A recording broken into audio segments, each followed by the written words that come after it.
Welcome to the new episode of All That Jazz. I'm your host Matiash, and today I have with me Guy Stephen Needler, who is a spiritual physicist, so-called, and very interesting description of occupation. I like it, and we're gonna explore. Welcome to the podcast, Guy. Thank you very much for asking me, Jess. It's always an honor and a pleasure to be able to speak to truth seekers. Yes, Thank you. my friend Daniel recommended you highly, very highly, to be on the podcast. So I'm very glad to have you on.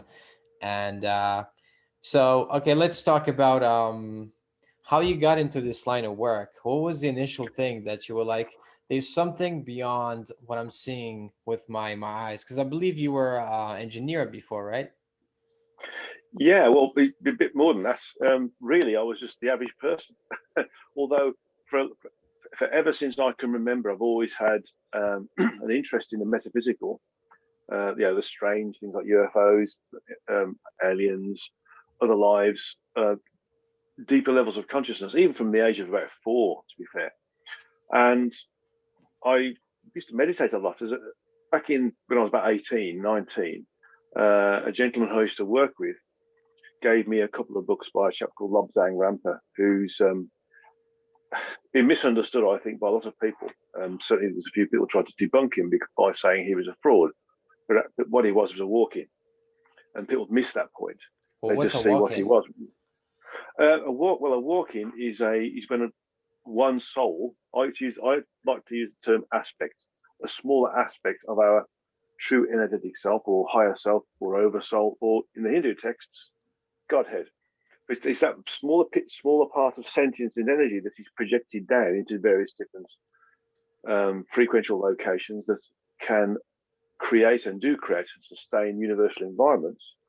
And the physical universe is one of those, into a body of energy, which is this, albeit gross physical body, that allows us to experience that environment in the way it's supposed to be experienced. And so it's possible to have one soul coming in and one soul going out, or more than one soul in Oh, there, wow. or souls coming in temporarily and then going out, all those sorts of different things, which Wow. results in what people sometimes classify as being schizophrenia, and but that's misunderstood totally. And so really, I read this book, which I now know was for a walk-in. Actually, it was described as well. I mean, to give the guy some credit, he described how he came into this body, but a lot of people just whitewashed that and didn't understand it. And one of those books, a book called You Forever, was supposed to be a correspondence course. We turned it into a book, and it gave a number of different ways in which one could meditate, do astral travel, do psychometry, which is getting an object, for instance, and understanding where it's come from, who's touched it, what the history of it is, Mm-hmm. and lots of other things as well. And so I use this book as a bit of a tutorial for me to start to meditate and do astral travel and bilocation, and all those different things. Wow. And I really got into it big time. And then round about when I was 20, I had a meditation in the morning, and I was suddenly visited by 4 white-robed individuals who sort of appeared in front of me. And although they didn't speak to me directly like we're speaking now, they spoke. It was just a knowingness, and the impression I got was that whatever I was doing was right, what I was researching into was right, what I was doing was right, but it was the wrong time, and that I needed to get more earthly experience Right. and knowledge. And so from that point onwards, my interest in metaphysical things took a real back seat, really. Who were And those two people? I mean, entities that visited you. before, well, I've later found out that part of my group. Now, if anybody wants to go to the website www.beyondthesource.org and look for the lectures, you'll find one there on who we are, how we incarnate, and it explains a few things. The thing is that we're all part of a Godhead, or a true energetic self that projects smaller parts of itself into different body types, and we sometimes call those our soul group. Okay, not a twin flame. A twin flame is something else, and so is a sympathetic soul. But the soul group is basically from the same overall large mass of sentience and energy that we're all part of. And I'm getting the impression that these were part, not of that, but there were other large masses of sentience, and I was one of them in some way, shape, or form. And being here was quite a thing.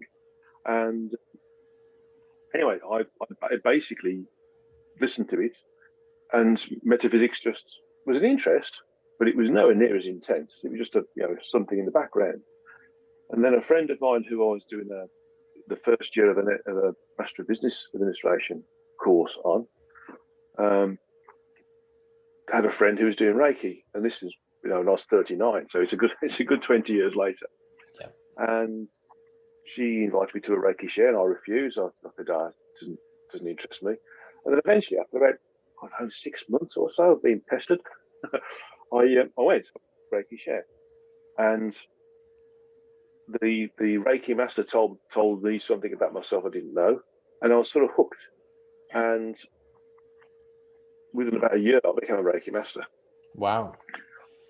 And that sort of started it off. And within that, I got to know another friend who was also into Reiki, and she had a Reiki master. Well, he had a Reiki master, and that individual went to go to work in Sweden. And my late wife and I decided we'd go to see him and see what, because he was living in rural Sweden, a place called Trollhättan, which is not too far from Gothenburg. And when we were there, what I didn't realise is that his Reiki master had told him that we've got to go somewhere special because there's something important going to happen. And we went on a walk from his house, which ended up being quite rural, through a museum, a steam museum with all these steam engines there, fantastic. Down through these pathways, through a bit of a pine forest, down to this river. And as I was walking down this path towards this river path, I noticed that things are starting to tingle. Not a little bit at first, and as we get closer to this path and closer to a certain location, big time. And I just said, I've got to stop here and meditate somewhere. And I saw this rock that was sort of isolated. It was about a meter away from the pathway, so it was in the river on its own, like a miniature island. And I said, I need to sit on there and meditate for a moment. And they said, okay. There's a suspension bridge about half a kilometer's walk further up the pathway. We'll wait for you there. Anyway, 20 minutes. And I had this amazing meditation, this most profound download or attunement happened to me that I've ever experienced before or since, to be fair. Right. Some of the meditations I do to get channel information for the books. What kind of meditation was it, by the way? It was just me sitting down there and just detaching. And stuff just came into me. And it was so profound, I could hardly speak afterwards. And my late wife, who was very sensitive as well, very, very intuitive, and my friend, who was also very intuitive, said that they sensed there was objects above me moving around and doing different things. But before they came back to me and talked to me, and I went back into the path and we carried on doing what we were doing eventually, I sort of opened my eyes and I started to realise there was something in the distance. And in the distance was basically the riverbank and lots of trees, lots of pine trees. And this day was a completely windless day, completely windless. Yeah. The river was flat. Yeah. But in these trees, they were doing this. They were waving backwards and forwards, like they were struggling against the downwash for the helicopter's propellers. Rotors just blasting. There's lots of rough water in that area. And as I looked harder and harder and harder, I started to make out these three bizarre objects that looked like upside down cones with like octopus tentacles from the bottom of them. And they sort of stood out, but they didn't stand out. It was almost like they were cloaked but weren't cloaked, if you understand. And as I looked harder, they started to materialize a bit more. And then I had this booming voice in my head say, stop it, you'll upset what we've just done. Just let it settle down for a bit. Things will start to progress over the next 3 or 4 or 5 years. And so I stopped and it all disappeared. And then of course my friend and my late wife came back to me, and we carried on. But from that point onwards, things changed. I mean, Well, changed big time.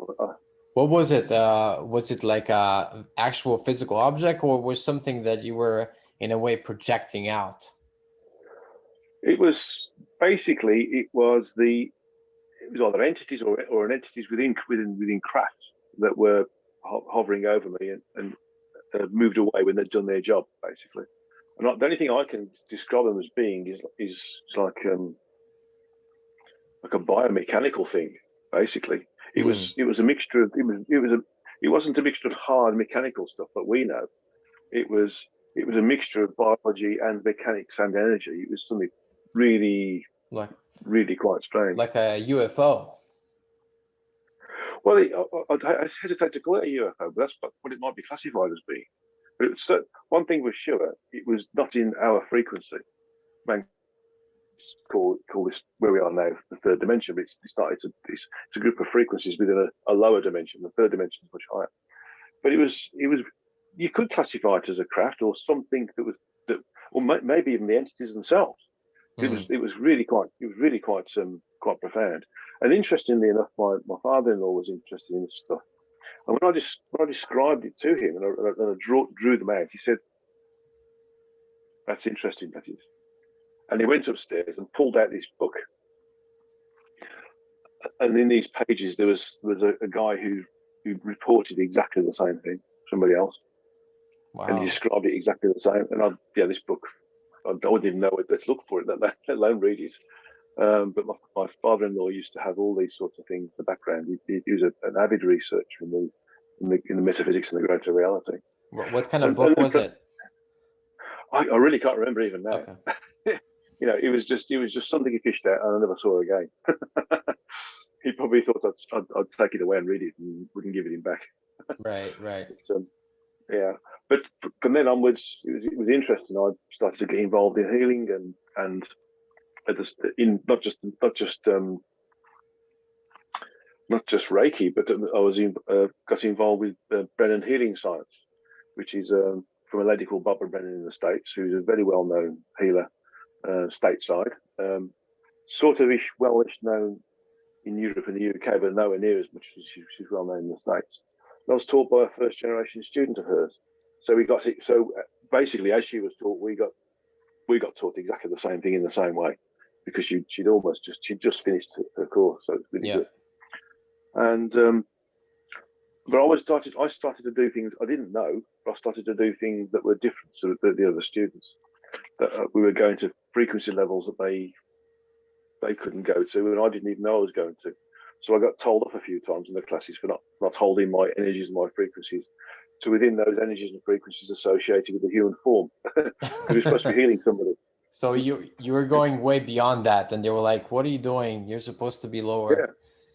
Yeah. Oh wow. Yeah. I mean, there was what I didn't realize at the time was that they were observing things and experiencing things that were well out of this universe, and some of them were okay with it.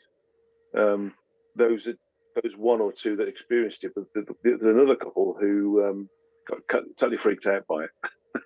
Right. And so I had to chill out a bit with that. I had a guest on that. She said the only time I heard of walk-ins when this guest was talking about how when she was a small child, her mother was neglectful of her. At one time, when she was crying, she didn't want to upset her alcoholic father, so she submerged the baby underwater. And she said that's when the walk-in came during those kind of violent moments. So is that a frequent occurrence? Like could most people have a walk-in experience? No, it's common, but it's not frequent, and it doesn't happen to everybody. Some people have no walk-ins at all. Some people have the body just to themselves, so to speak, for all of their incarnation. Some have their body for a period, and then another soul comes in and they move out. And from our perspective, we think that somebody's had a change of personality or something's happened to them that's changed them in some way. Yeah. And sometimes that soul goes back, moves out again, and the original soul comes back in again. Sometimes that soul stays in there, and a couple of other souls come in to observe, to be part of the incarnation process, but not be part of the connection process that happens during the embryonic stage. at the fetal stage. And they come in and experience certain things, and then they go again, because that's all I wanted to do, is experience those particular things. So walk-ins can be transient, there can be more than one, they can be permanent, semi-permanent. You know, right. there's all sorts. Yeah. Is that the multiple personality disorder? Is that multiple souls just trying to fight for one body, basically? Sometimes, yeah. I mean, there's if somebody's having problems with their own personality and they flip from personality to personality, it's usually a case that the dominant soul or the primary soul that's incarnated in the body, for some reason, has lost dominance, and the others are trying to take control because they want to animate the body as well. They want to experience interacting with other individuals, you know, having food and liquids, and you know, experiencing other sensory delights, etc. They want to do all that. But that ends up being a bit of a fight, and that's when you start to see people talking to themselves in the street, and they're, well, you know, you can't do this, you can't do that, and you know, and it's because they don't know, and psychologists haven't got their head around the concept of more than one soul in one body. They accept the different personalities, but they think it's a biochemical problem with the brain. Right. They don't realise that it's actually different groups of sentient energy that's occupying the energies associated with the constructs that we call the incarnate human body. What about schizophrenia? Similar sort of thing. But the other thing is that schizophrenia can be also classified in different ways as well, because schizophrenia can be the same as what we just talked about, but also it can be that some people are capable of observing, as an overlay within their physical vision, their spiritual vision, or their third eye vision, if you want to call it that, things that are on a higher frequency. And so they can see astral entities, they can see other incarnate entities that are at a higher frequency level, so-called aliens. And so they start to get either frustrated with it or freaked out by it. And there's another one where people start to flick between different realities. Because this is it's a big subject on its own right, but basically, because we have individualized free will, and because we're in an area, we're projected into an area where we can do whatever we want to, we can create different realities without even knowing it. And those realities have various different categories, from being very small to being like multiverse-sized realities. And so we do have, without doubt, different realities that we move into or create through decisions. You know, for instance, if you get off the bus and you turn right rather than left, and various different things happen to you when you've turned right, but don't happen to you when you turn left, because something else happened to you. You might bump into somebody, you might start a conversation, you might trip up down the road and graze your knee, find yourself in hospital. So you don't just go one way, you go both ways. So you get two realities being created, and then they can fractalize into different realities. So there's almost like an infinite number of realities that is being created. Is that what you're saying? Like almost every moment? Yeah. That's because there's something called event space, which permeates everything. And it works upon basically the creation of itself based upon the possibility of something being different, or the possible possibility, or the potential possible possibility of the possible possibility, etc., etc. And so we have thousands of us. The positive thing is we don't end up with millions of ourselves. We could, but some of these things, they only progress to the point of the evolutionary dead end. So where the usefulness of that particular reality or event space being manifest is no longer of benefit to us or any other individual that's become part of it. We do join each other's realities or event spaces or event streams. It then collapses back into the nearest mainstream event space.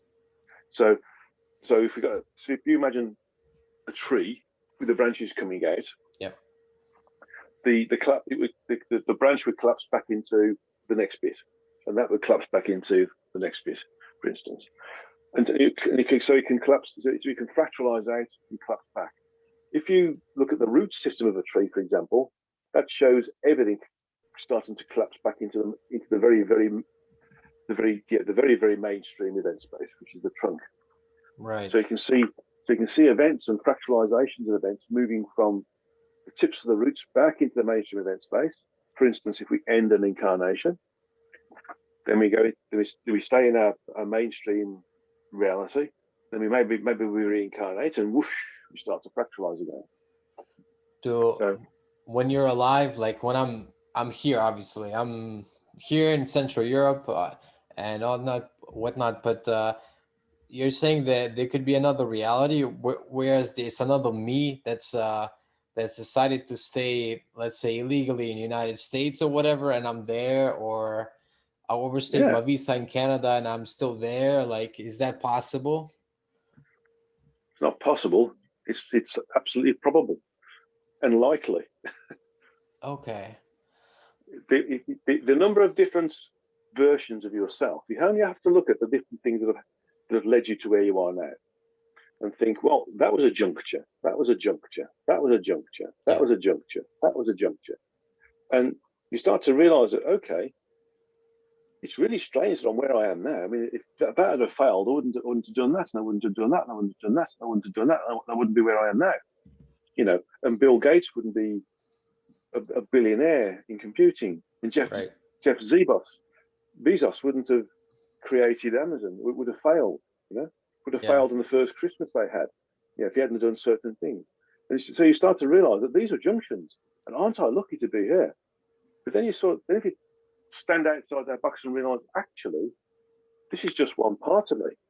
And all of those junctures, all those different opportunities have also been experienced. Failure, success, mediocrity, status, all, wealth, early demise. So it's not just one lifetime, it's like you're experiencing multiple at the same time? Yes, you're experiencing multiple at the same time, linked into the particular projection of the sentience and energy associated with your higher self, true energetic self, Godhead, that has been apportioned to experience this environment at this point. And then when it's recalled, or when the overall body's demise, that sentience is recalled, and it becomes more individualized and more singular, so to speak. Right.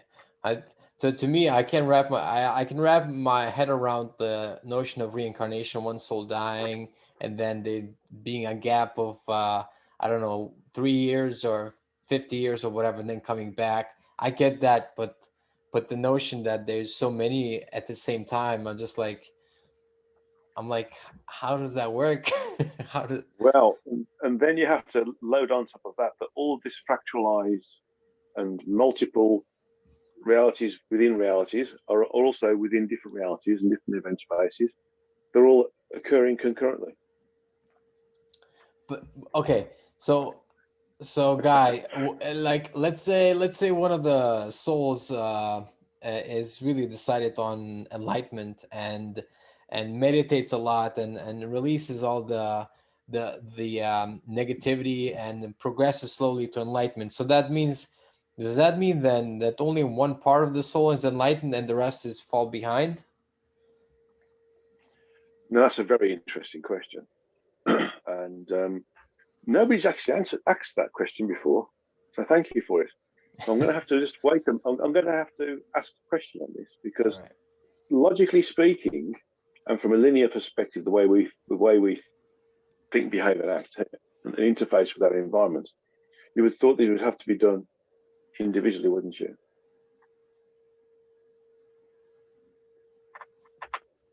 Okay. So what I've just asked is the question. I've got the concept back. If one version of ourselves enters into a state of realization, then its ability to navigate through incarnation is so enhanced that it's able to move in a more mainstream way. So what that means is we start getting to the point where we don't need to make a decision. It's obvious. Yeah, it's like it's like you get on a plane, you get off a plane. The obvious thing getting on a plane is getting off a plane. Whereas getting on a plane and thinking, okay, where shall I go now? You know, that's the differences. So basically, what they've just told me is that if an entity if one aspect of it is starting to become enlightened, then that starts to permeate into the other versions of them, and they all start to become more aware in the wake of their environment and start to become more understanding of how to be and how to navigate through incarnation. And that reduces the karmic load or removes it totally. And so you start to remove these fractionalizations because you're starting to understand why you're here and what to do while you're here. So the different variables start to get knocked off. And eventually you start to come down to a minimal number, maybe one, maybe two or three, of versions of yourself that are self-enlightened as a result of it.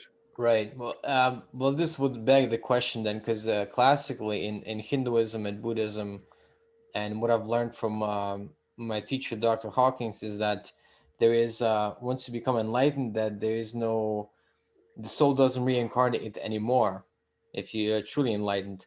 So then begs the question, then if one of the souls becomes enlightened, then what about the rest? Do the rest have to come back as well, but the one portion of the soul is enlightened?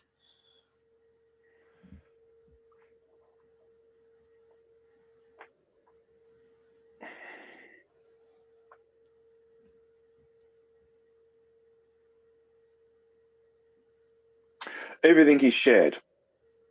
The true energetic self, which arguably should be called the true sentient self, because what we are is really sentient. The energy is just something we use. Shares everything. So if we have, for instance, a maximum of 12 projections down from the true energetic self, and each of those projections can also have 12, so it can be a total of 144. So let's forget the other 12. Let's say the maximum of 12, sort of souls, so to speak, aspects are all projected, and one of them reaches enlightenment. The process of understanding enlightenment and continuing that process of enlightenment doesn't just stop there. They maybe have to check to see if they do it again in another incarnation. So it's whether that sticks with it, with that ability to be enlightened and understand the greater reality whilst cut off frequentially, well, not totally cut off, but mostly cut off frequentially, because the low frequencies from whom what we are, think of it as a massively reduced bandwidth. Think of us incarnates being trying to use a computer in the 1950s compared to now. Right. We got massive. Yeah, that's the difference in communicative ability, which means it's so slow we start to forget who and what we are. That individual starts to understand and starts to become one with, whilst it's still incarnate, one with its higher self. So the link between that and the higher self expands. The bandwidth expands to the point of instantaneous communication. Okay, I know. I'm just part of that. I feel it. I can communicate with it, and I can communicate with the other parts of that bigger part of me that are also incarnate somewhere, or may not be, as the case may be. What that experience gives is it's all shared with the rest of it. So everything that's experienced by all of those different souls is shared with the higher souls, the higher self. That is the collective of those souls. So as one reaches the point of enlightenment and masters, you might not do it in one life, you might not reach, you reach enlightenment in one life, it doesn't mean you're not going to incarnate the next life, because there are times when we want to check and make sure we can still do it. Then, then we get to the point where all of those souls that can be projected into a different environment can also reach a level of self-sustained, navigable ability to navigate through an incarnation, knowing exactly why they're there, what they've got to do, and not to accrue karma. So they come out the other side karma-free. When you've done that, you've mastered incarnation. Right. when you've all done that collectively together, because you're sharing each other's advancement, then that way of accruing evolutionary content or progression through being incarnate no longer needs to be used. So that's higher self no longer needs to project parts of itself into a lower frequency or should I say, the physical universe, to accelerate its evolutionary progression. And then that basically those souls ascend the frequencies and stay within the sort of, should I say, the collective sentience and energy that is the true energetic self. They may move around the frequencies still projected out, but they don't come down here. So they've ascended beyond the need to incarnate. You could say that they're an ascended master because they've mastered incarnation and therefore ascended beyond the need to incarnate on behalf of their true energetic self. Can I ask you about my teacher, David Hawkins? There's are you familiar with his map of consciousness of the levels between 0 and 1,000, where 1,000 is enlightenment and 200 is level of integrity, like courage? Okay, but no, I've not seen his structure, but it would seem to be a logical linear structure. Right. Well, a power structure of but his first book is called Power versus Force. But anyway, there's a story that he relates that in some lifetime he went to the void, which is in the level of enlightenment, but then he says he reincarnated again. So does that mean that he reached enlightenment up to a certain level and then he came back to be like, well, I didn't reach didn't go beyond that stage of enlightenment, so there was an error, so that's why he came back? No, it feels to me as if he's not really understood what he's experienced. And that's understandable, because when we're here, we are again, we cut off from who and what we are. So we start to forget and associate ourselves with human form.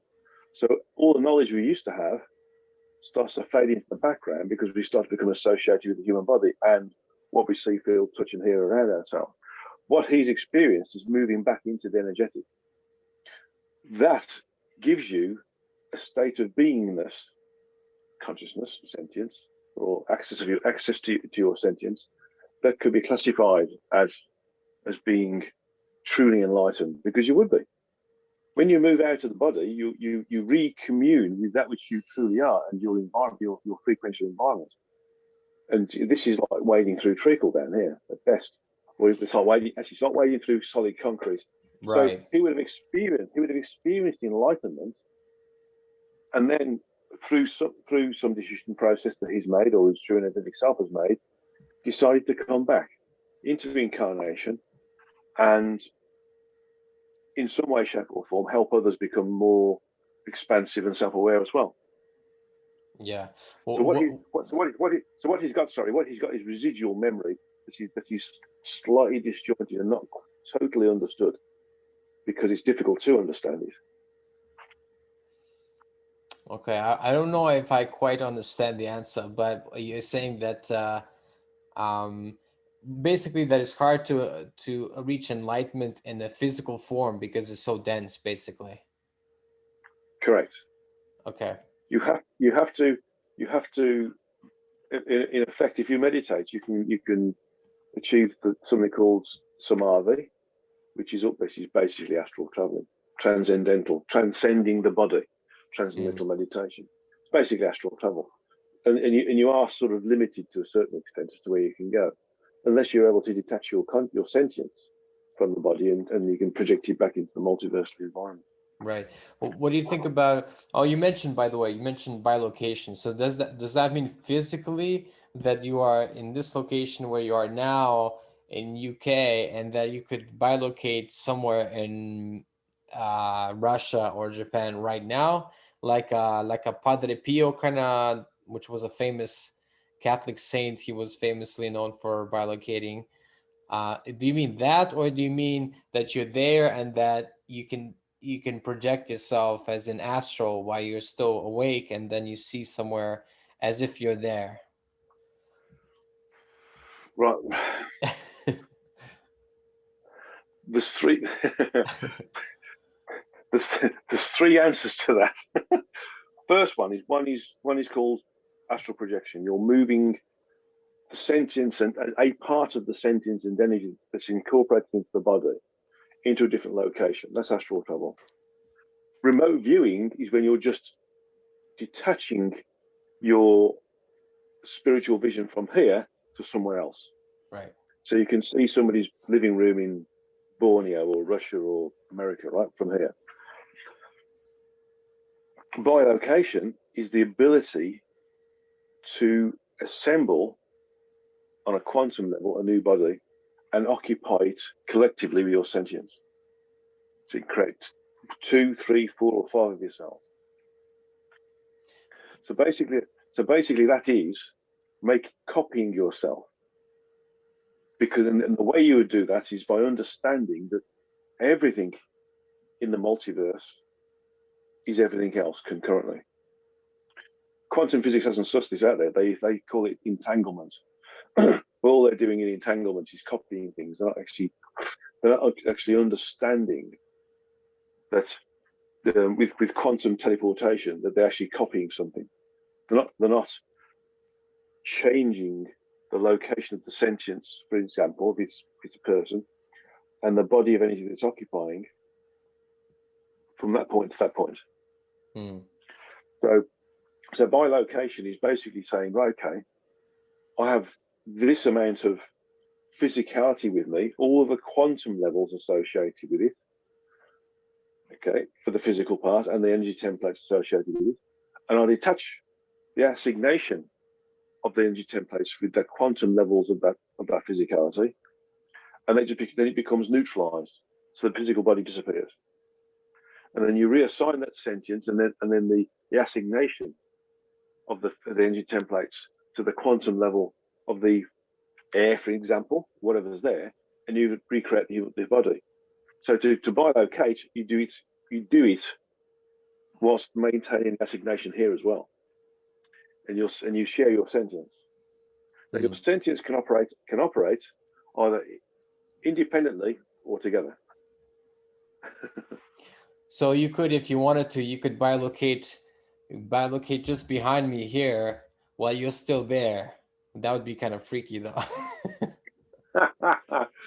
It would be kind of freaky, wouldn't it? Yeah. So basically, you try not to. It takes a lot of practice, a lot of energy, and to be fair, what usually happens is the frequency associated with the physical form changes to the point where the opacity, the solidness, we're going to call it that, is reduced. So it starts to become less opaque and less solid. And so if you saw somebody else, they'd appear to be a little bit not there. Like almost like a ghost. A little bit ethereal, yeah. Wow, I think that would freak me out, to be honest. Okay, so what do you think? Obviously, we talked before, but what do you think the Western world or the world in general is going, as in energetically, nowadays? At the moment, we're going downhill. We've for the viewers, we discussed a little bit about this off screen, and the way I've described it is that we were doing very well. Actually, we were doing very well. We started to have a number of different incarnate souls who were coming into bodies of a higher frequency, who were becoming good spiritual leaders, either in the foreground or the background, or they were quantitative or qualitative leaders, or just sort of helping that individual. And we started to become aware that we could potentially ascend in a group, although group ascension is not really sort of possible unless there's a lot. If we get little groups of people ascending together, but usually somebody goes from this frequency level to the next frequency level as a function of their own work. So ascension is an individual function, not a group, not a massive group world function. It's 10% become enlightened, or moving to the next frequency level doesn't mean the whole world's going to. It means that those 10% will do, but the frequencies they've achieved will permeate throughout the world and will assist those others in starting to understand and realize what they've got to do to become enlightened or ascended. And so when this didn't happen in 2012, because we're doing it individually, slowly, there was a lot of trust and belief that some individuals had that didn't have the ability to see reality was lost. And so a lot of spiritual leaders became debunked overnight and rubbished. Yeah. And a lot of people I know who are spiritual either went on the fence again or just became immersed in their incarnations and just forgot about spiritual things. Wasn't there another theory of ending the world? I was at the time I was working a lot, and I thought maybe this would be cool if there was the end of the world, because I wouldn't have to go to work the next day. It was a sad day, but nothing happened. Another world. Well, there was the theory that Dolores Cannon came up with the New Earth, and and my understanding of that is that's just a different frequency level on the same Earth. And then you have people who are predominantly on one frequency level versus another. But again, that didn't happen because some people have gone, and there's some people stayed to help out. But in essence, because a lot of people started to become thinking that they'd made it or that this wasn't going to work, it was complete nonsense, it was hocus pocus, that spiritually we became complacent. And as a result, our frequencies have dropped down. And as a result, things that we wouldn't accept, we were allowed to accept. Ways of behaving and acting and thinking have become low frequency rather than high frequency. And so where we are now is in a really dodgy place. Actually, we're on the cusp of being in a dark age if we're not careful, and we could lose all of our civilization and go back into being. We can see it. People want devolution. The UK wants to split up into 4 different nations. The whole point of being enlightened is we all work together in communion with each other. We're not 4 nations in one island. We're not X number of different countries in Europe. We're not the X number of different states in America or Russia or provinces in Japan or China. We're one location where there's lots of different body types that are being used to have individualized free will to incarnate and understand that the way to experience evolution is to work together in a communal and in a collective way. Right. And devolving is just going in reverse, in 5th gear reverse. So, what do you think about the prevalence of things like critical theory, cultural Marxism, and intersectionality in academia? I don't know. There's some things I don't get involved with, to be honest, because it's not really appropriate to my work and the role I've got to play.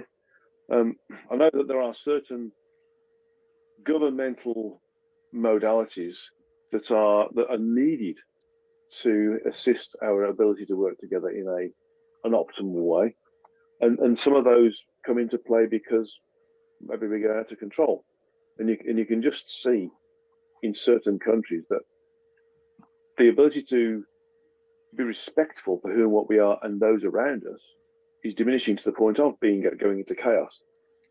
And you can also see where certain governments around the world have decided to nip that in the bud by reinstating a level of control that could be classified as being totalitarianism. Right. So there needs to be a point of governance where we start to realize that we need to ultimately govern ourselves in a way which is consistent with a higher level of being. And when we can do that individually and collectively, then there won't be a need for any governance, any big government or small government or whatever you want to call it, because we'll be governing ourselves collectively together, creating big governments naturally. Yeah, I mean, there's a Bruce Lee quote that says, "If everybody helped their neighbor, the whole world would be okay." It's just we don't do it. Exactly, and this is a problem we've got. We're all very selfish and very in it for ourselves, and that you hear those words a lot now. What's in it? What's in it for me? Well, actually, the being of service is in it for you. And if you're in service properly, then you shouldn't be thinking, oh, if I do this for these people, maybe they'll tell me I've done a good job, or they'll reward me in some way, or they'll give me some money, or they'll say a good thing to my boss. Being of service is completely selfless. There should be no desire for praise or any form of benefits associated with it. Right. So I had I'll just throw this out there and see how you take it. So I had I'm a big proponent of trying to bring intellectual diversity in universities. It might be a losing battle because I'm a nobody to them, and I'm like, why don't we present both sides of the story and all that? And today I got an email from somebody that I quoted a book, and that says, they basically said that all white people are racist, even if they don't think they are. And I quoted that from the book, and she said, oh, this is not from the book, and stop misattributing this. So she basically, and this is like an academic. So I was like, I don't know how to respond, because she basically accused me of making it up, that this was somebody else said this. But I took it from the book that I read that was in the reading list in my university. And I'm not too happy with that book being there. But anyway, so how do you deal with people that kind of gaslight you in a way? They try to, it's right there. I looked it up, page 72 or 73. It's right there, and she's like, "No, it's not there. It's this somebody else. Somebody else said that." So I'm like, I could feel my indignation come up. So. Yeah, when you see something, you see black and white in front of you, and you're saying, "This is there." Oh no, it's not there. It's there. They're trying to create another reality, aren't they? To be honest, we're all souls. We're equal. There is no one soul that is better than another soul. The different levels of evolution, but the way we evolve is up to us. And everything we do, and every way in which we evolve, is faster or slower, or in depth or less in depth, or higher quality or lower quality, is all contribution towards the overall evolution of our true energetic selves, and therefore our creator, our source, God, if you want to call it that. But when we start to realize that, whatever vehicle we're given is just a vehicle to use to help us all evolve. It doesn't matter whether it's Chinese, Afro-Caribbean, Russian, Slovenian, white Caucasian, UK, one arm, three arms, two arms, blind, deaf. It doesn't matter. It's a vehicle that we're using to enter into this environment to experience, interact with others, learn, and evolve. And the objective of understanding this is education, and everybody should be educated. Now, clearly, some people can grasp some things better than others, and that's fine. They can diversify into being sort of specialized into that. But at the end of the day, it doesn't mean that somebody who can't understand that is thick. They're not. They're just intelligent in a different way. Yes. And that's the beauty of it. That's the beauty of it all. Is that actually this person who can't think in that in-depth way may actually have a better understanding of that because they're outside of the detail. And so you find that people who are blinkered because they go so deep into what they're doing, don't see a bit of the bigger picture that might help them progress even faster. And so this is why we have to have diversity of individuals, different education directions, types, levels of, all being classified as being equal, because they've all got to, and they all do, provide a very important contribution towards the overall way in which we all progress and evolve in the process. And education is the key. The most important thing is that being all equal, we shouldn't be having countries where there's hundreds of thousands of people starving, hundreds of thousands of people who have got disease, or they're living in squalor, or that they're not being educated. We should all be thinking about each other as being equal, and helping each other help everybody else, so that the whole planet is equalized. Doesn't matter what skin you've got, how many eyes you've got, whether you've got a beard, or whether you've got hair, or whether you've got none, or whether you've been born with short legs or long legs. It just doesn't matter. Right. All we have to do is, if you think of the human body as a car, and every car's a Model T Ford, that's the way to think about it.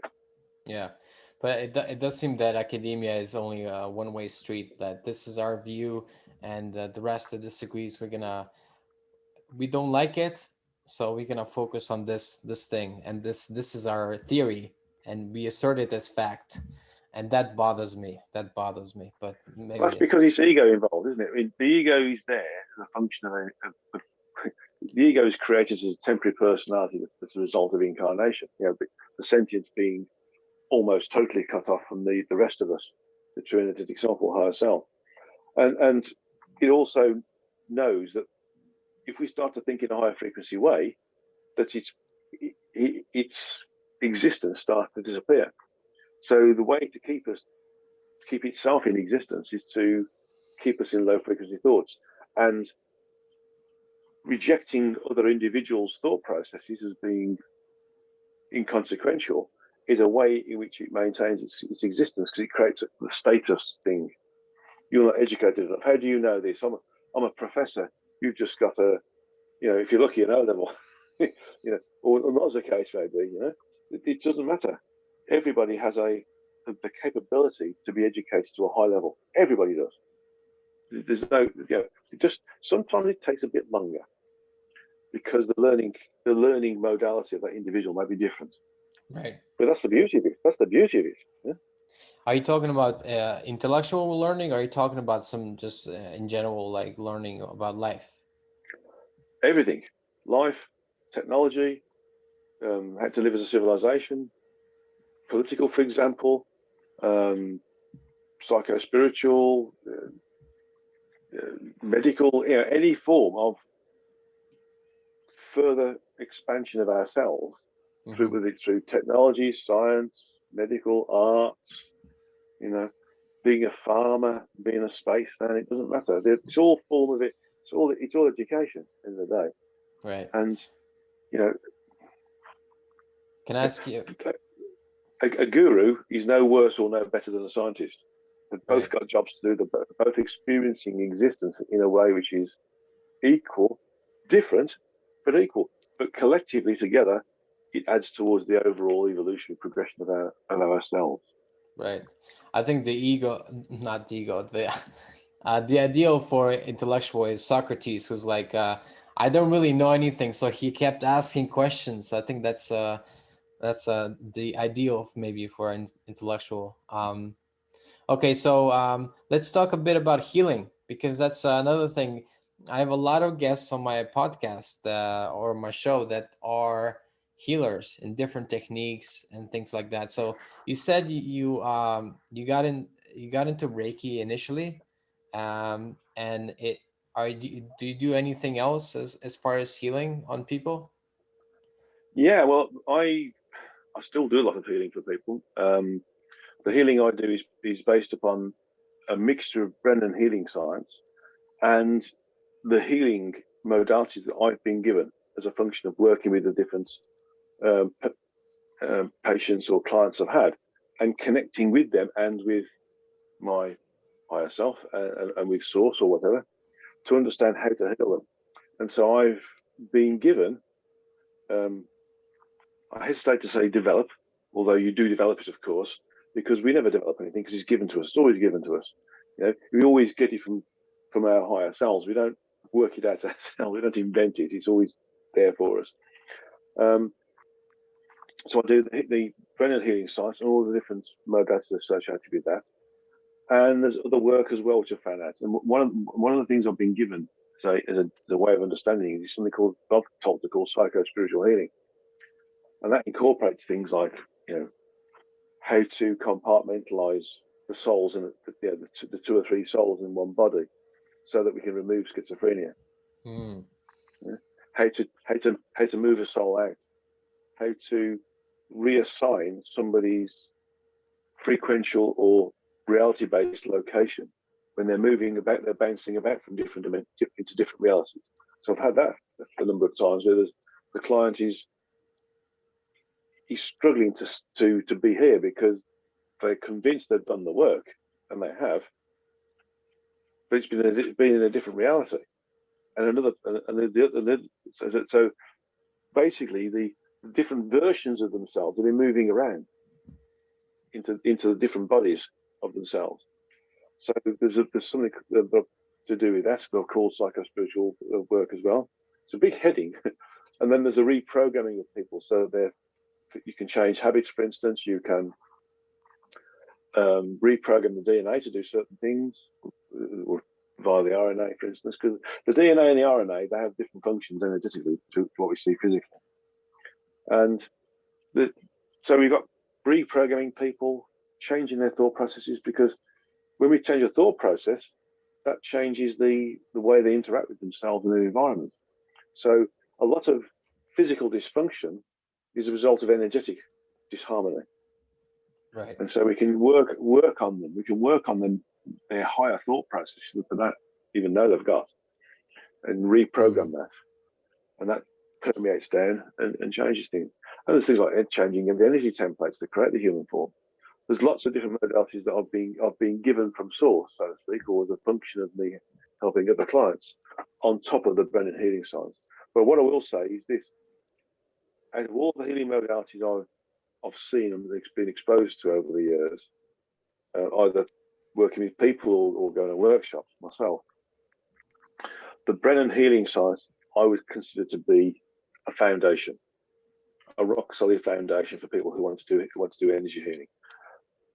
Reiki is very good, but it's only one frequency, and it's a good way for people to understand that you can work on somebody in the room or virtually. They're somewhere else in the world, and as it happens, most of my healing work is done over the internet, and there's no deterioration in the success of the work.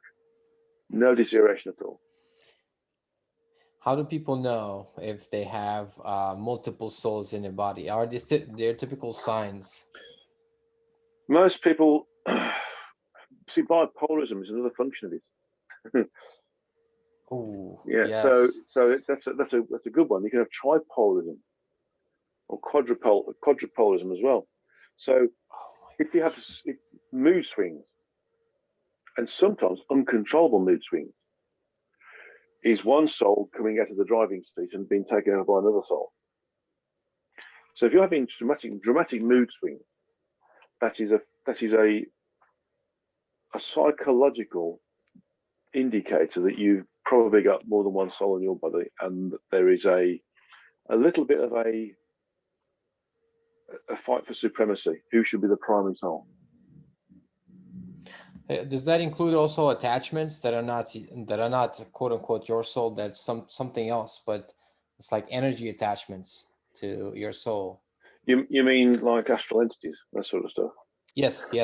Well, that's something else. I mean, astral entities. If you've got an astral entity, which is very quickly, I'll define what an astral entity is.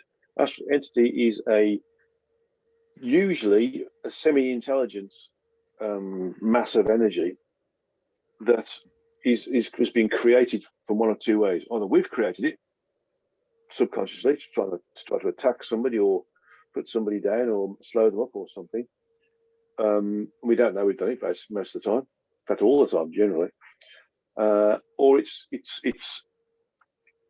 an entity that's been created to what's arguably called Darwinian evolution, where the energies of similar or same types will clump together and then sort of start to actively seek out similar or same again, and eventually you get to the point where these similar or same clumps become one, and you start to grow in different sorts of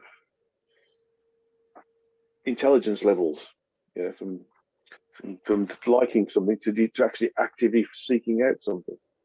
And so these entities get to a certain point where they can't sustain themselves. And the way they sustain themselves is attach themselves to another entity that has got a large power source. And the human vehicle has got a large power source, or should we say, access to 7 groups of power sources called the chakras. They're receivers. They pull energy in at 7 different frequential levels. And these entities see this as being an opportunity for a free feed. So they attach themselves to us. And the way we can tell we've got these on us is if we feel something on us. For instance, we feel sticky, there's something on us. We can't think straight. We lethargic all the time. We sometimes have got no energy. That's when we start. That's when we know, or we feel like a heavy weight on us somewhere. We can't justify the heavy weight, Right. I think I'm familiar with all those symptoms right there. Unfortunately. But not always. But sometimes I feel like, man, even when I wake up in the morning, I'm like, oof, I'm not feeling too well. Sometimes if we wake up in the morning and we feel like really, dog tired, for example, that's also an indication that maybe we've done some work outside of the body. It's a benefit to the wider population or the greater civilization of the earth. And so we sometimes do things, we've elected to do things, which means that the aspect or soul comes out of the body and does work. Now, every time we astral travel, for example, we move a chunk of the sentience and energy, which is basically animating the body. And as a result of that, the body tries to move with it. And that level of trying to do something means the body is energetically moving. Sometimes you see it moving around. You see people are restless in bed, for example. But basically, the body will frequently try to move, and in doing so, it uses energy, lower frequency energy. So when we come back into the body, this body hasn't actually been resting all day, or all night, I should say. It's been doing work all night. So our muscles still ache. We feel head tired as well, because we've been doing lots of intelligence, conscious, sentient work as well. So it's quite a possibility that you've been doing a lot of other good work in the background whilst your body's supposed to be sleeping and regenerating. Okay, that sounds. Except it's been doing lots of work as well to try and keep up with you. That sounds good. I was gonna ask about. I knew this Reiki teacher in Scotland, and I did a few. So she did Reiki on me, and that was fine. But whenever I did on her, I'm not really trained in any modality. I did some online course by my friend Andrew, and he's a good healer. But so I was just praying to God, help me heal, and praying for guidance. But the thing that happened when I was laying my hand on her is that she was starting to feel a kind of almost like a Kundalini energy starting to rise up from her feet up. So I was like, wow, what is happening? So what do you think happens in those cases when you're just praying and then somebody starts to feel, maybe she was primed because she's a Reiki master and teacher, but it was weird, but it was good for her, I think. Yeah, well, 2 things. Firstly, you don't feel Reiki energy. It's very, very, very neutral. Okay, so you don't feel anything. So if you as the healer are feeling something and the patient is feeling something, you're doing something else naturally. You're using frequencies other than those associated with the Reiki energy. Right. So you're probably a natural healer and have healed in previous lives or incarnations, but you don't know it basically. But the skill set's still there, and so automatically you'll be invoking or requesting or acting as a conductor for various different energies or even sometimes even entities to come in and help with the healing process of the client or patient. And also, to be honest, I think it's really good when patients feel the energies moving through them or coursing through their bodies, or they feel warmth in certain areas, or they feel, they hear ringing in their ears, for example, because that's physical proof that they're receiving the energies and they're being healed in some way. Yeah. And that's because we, where we are right now, we are convinced we are physical. We're convinced that we die when the body demises. We're convinced that, this is our only chance here. We're convinced that there's nothing else beyond what we can see, feel, touch, taste, and smell. But that's sort of incorrect. So when we are able to heal in this way, we do pull other things in, basically, and having the physical feedback is a really good motivational experience for the person who's being healed, to know they are being healed, and it helps them heal themselves as well. So having this physical feedback for certain people, because not everybody gets it, is a really key self-healing motivating force. Obviously, you're helping, assisting them heal as well, being the channel for their healing, but in them getting this physical feedback, it's proof for them. Yeah, it's proof. And this is what people need here. We can't see the greater reality with our physical eyes. It's too narrow bandwidth. But we have some form of proof that something happened that wouldn't have normally have happened without interacting with the individual who's doing the healing. Then we therefore know we are interacting with something which can be quantified because we've felt it in some way, shape, or form. What do you think about, since I mentioned it, Kundalini energy, when people start to feel, and some people say it's the Holy Spirit and the Kundalini, when they start to feel certain energies move up their spine and things like that? Well, basically, the spine is part of the conduit where the plexuses of the chakras join together. So it's almost like the main energy conduit. And it goes from the coccyx. The Kundalini energy does go from the coccyx, the tip of the coccyx, up the spine, through something called the Sushumna, which is where all the energy nerves, you want to call it, they go through there. The back of the medulla oblongata, the base of the skull there, and comes out diagonally across. It's the area of the third eye, which is in between the two eyebrows and above the bridge of the nose. And that's when you get that. If you're being healed, it's like you're being like this. You're being sat up straight, yeah. And this is a prerequisite experience to the soul temporarily moving out of the body and experiencing transcendental conditions or astral projection. So is this part of the? It's basically it's a response to the elevation of frequency within the physical. Oh, so it's like so it's a beginning of the ascension in a way, that when people start to feel the Kundalini energy going up their spine, that's the beginning of the process, basically. Yeah, and the spine will feel like it's on fire. It'll be totally tingly and super hot. Yeah. And you'll either move out of the body or you'll stay there and experience this all the time. So I have a friend who said that her husband is able to transport himself, not just what you said, bilocation, but he's able to go into a different dimension. Is that possible? Well, if he went into a different dimension, he wouldn't be on Earth, because the multiverse is such that each frequential level in general is a different universal location. So he may have gone into a different frequency outside of the frequencies that create the physical universe, because the physical universe needs 12 frequencies to create it, because they're all low frequencies.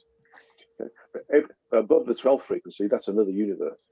Right. But that other universe is in a different dimension. So it could be that in the process of going through different frequencies, he's actually going into the dimensions that these frequencies are part of. What I mean by different dimension, maybe a different dimension, but there's a different Earth there or something like that. It seemed like it was very physical, but he said that apparently it takes a lot of energy, so he doesn't, and not many people can do it because, it's just weird to me. Well, to be honest, there's we've got the one Earth here that we're seeing, which is part of three three frequency levels Hmm. to create the gross physical frequencies. When you go to the fourth frequency, you have another representation of the earth. You have what's here, plus on the fourth level. You tend to predominantly work on the fourth level because you're there. You could come down to the third if you wanted to do that, requires you to lower your frequency, so you don't tend to. But there's another version of the earth that's like an expansion of it on the fourth frequency level. There's a further expansion on the fifth, a further expansion on the sixth, etc., up to the 12th. And so what we see that on these different levels, different things occupy the same space. Different entities occupy the same space.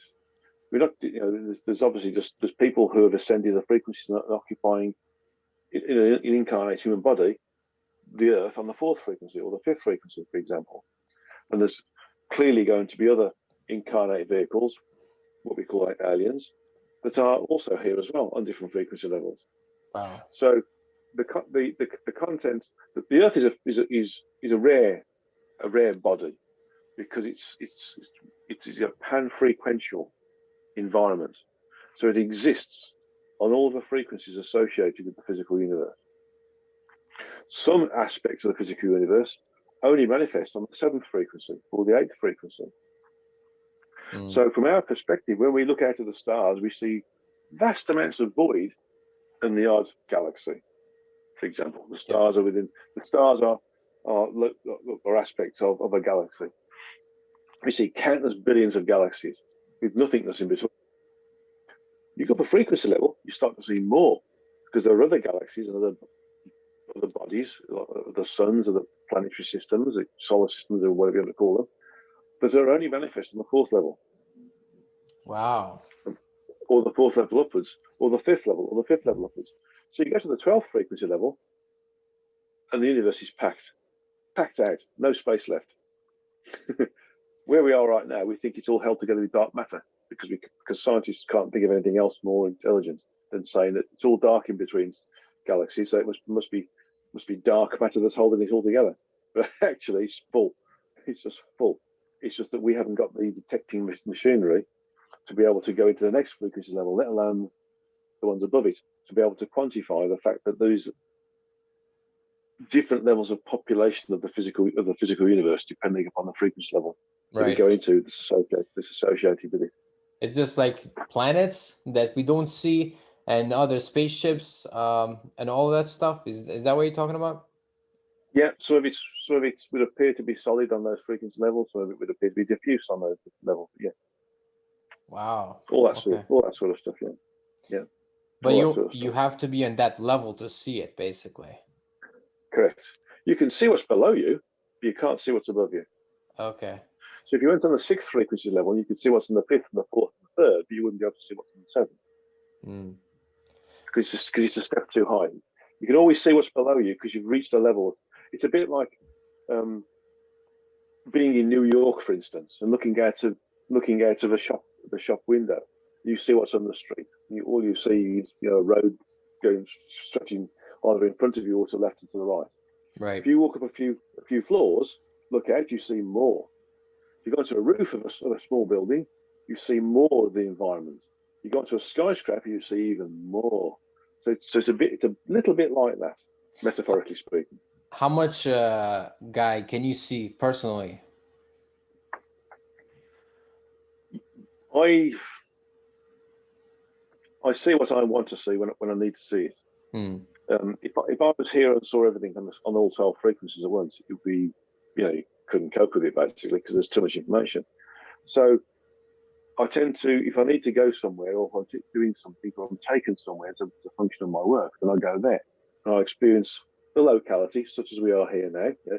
I'm experiencing my office, you're experiencing your room or your office now. You experience that on that level, or whatever is manifest as being in that location at that level. But I tend to concentrate on being here because I'm supposed to be here. Yeah. Although my partner would say my head's in the clouds all the time, which it probably is, of course. But the thing is, it's important to be here because this is the role we've got right now. The responsibility is to be here and interact and communicate and hopefully expand the knowledge base of those individuals who are interested in having their knowledge base expanded. everybody's capable of having their knowledge expanded and becoming connected. Right. Everybody is.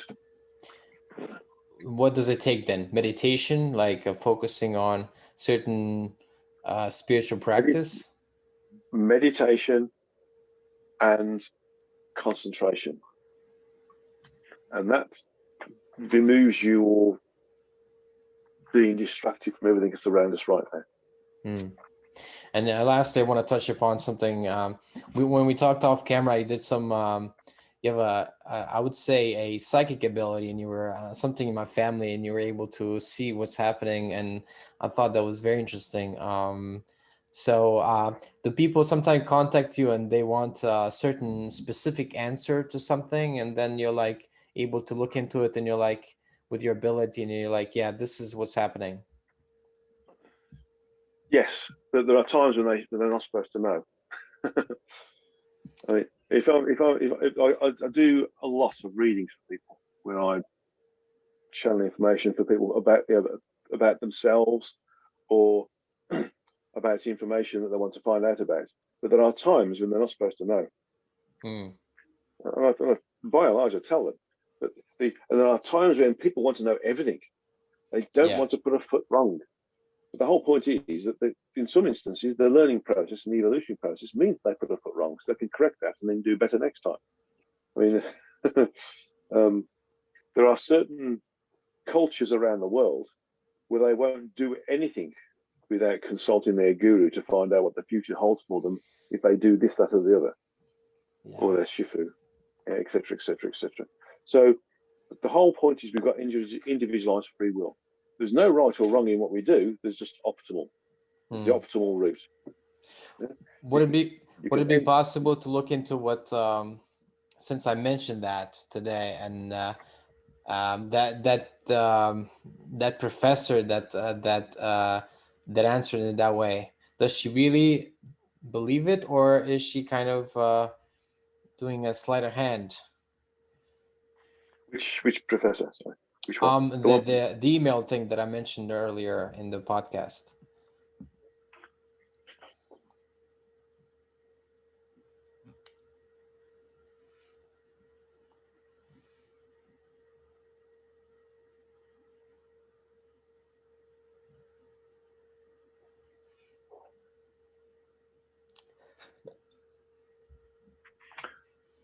She believes what she believes. I figure that, yeah. See, some people create something around themselves that they want to have, and therefore everything that they receive is attracted to them and forms a basis for the strengthening of that reality around them. Right.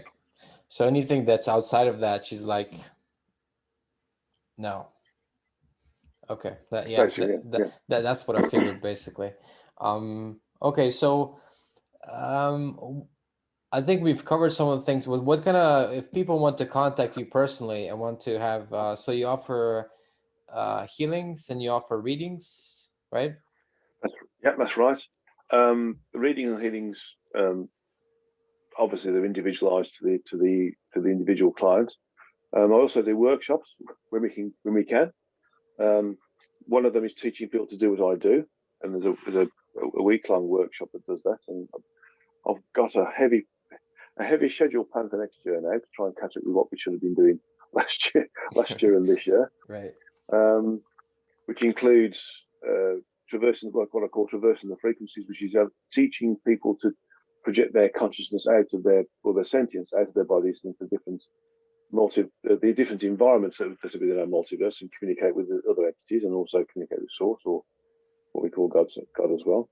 Also, teach people to do a psychic shield, because there's lots of people who are very sensitive and very open and very aware and awake, but they are too aware and awake, so they need to protect themselves. I don't think that's probably the wrong way to say it. Some people are naturally protective, naturally powerful enough to deflect any coercion or attacks or anything that's where people are trying to influence them in some way, in a negative way. So a psychic shield can do that. It can protect you from any sort of levels of coercion, whether it's direct or indirect, or energetic attack, or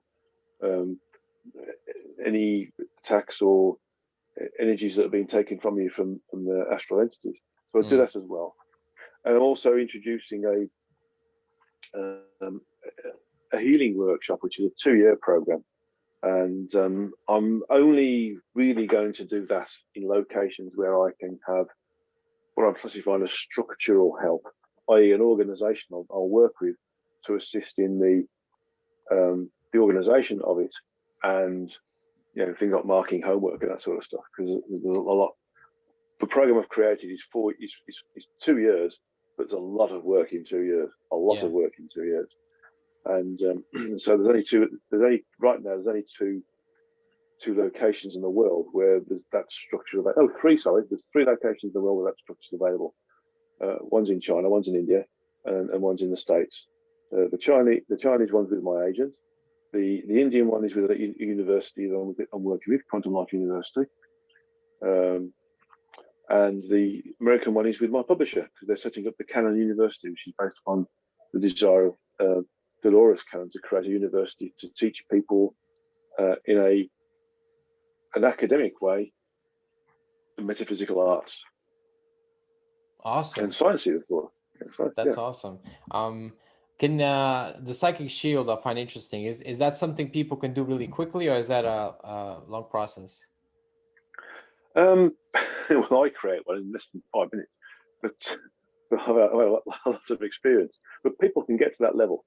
The correspondence course, though, is something that will probably take you a whole day. Okay. And right now, if you go on the website, and you look on the website, which is www.beyondthesource.org, and look for correspondence courses, and then you can click on that link and come down. You'll see Psychic Shield, and you'll also see Traversing the Frequencies level 1 and level 2.